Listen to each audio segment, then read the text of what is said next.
So I'm having my morning tea, and I was reading an article that was recently published last month about how actually the research shows that there is not an overdiagnosis of ADHD. Not a surprise. There is so much rhetoric in the public about how just everyone wants an ADHD diagnosis these days, and that people are using it as an excuse. And then we have the government, on the other hand, who only perpetuate this stereotype by saying that they're going to do a review into the ADHD diagnoses because they feel that it is being overdiagnosed.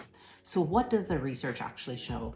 The research was published in the British Journal of Psychiatry and was conducted by professors and researchers at the University of Cambridge, University of Southampton, and University of Nottingham. And what they basically are saying is that, yes, more people are accessing mental health care because they have suffered far too long with ADHD, and it's now being recognized mainly in the groups of women and young people. But actually, the rate of diagnosis of ADHD is not higher than what is expected in a population. The real concern, as reported by the researchers, is actually the really long waiting lists.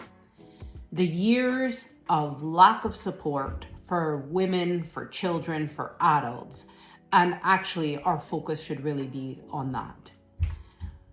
One of the things that we need to do is really be educating people about the impact of ADHD and what happens if there is a lack of diagnosis. What happens to the trajectory of a life of a young person when they don't have that support? What happens to adults like females who often don't get recognized? You know what happens? Is they have an increase in mental health problems. They suffer from depression, anxiety. They struggle to access support. They struggle with their work.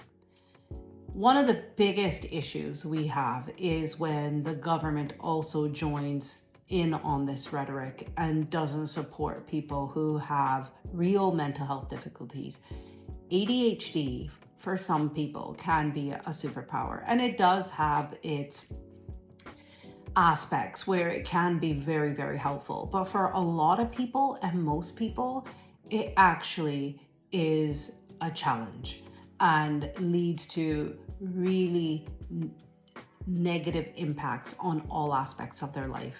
So let's get educating, let's get talking, and let's support people who have mental health difficulties and who have ADHD, because it is a part of having a mental health problem. ADHD isn't just something people are, picking up as a label for fun.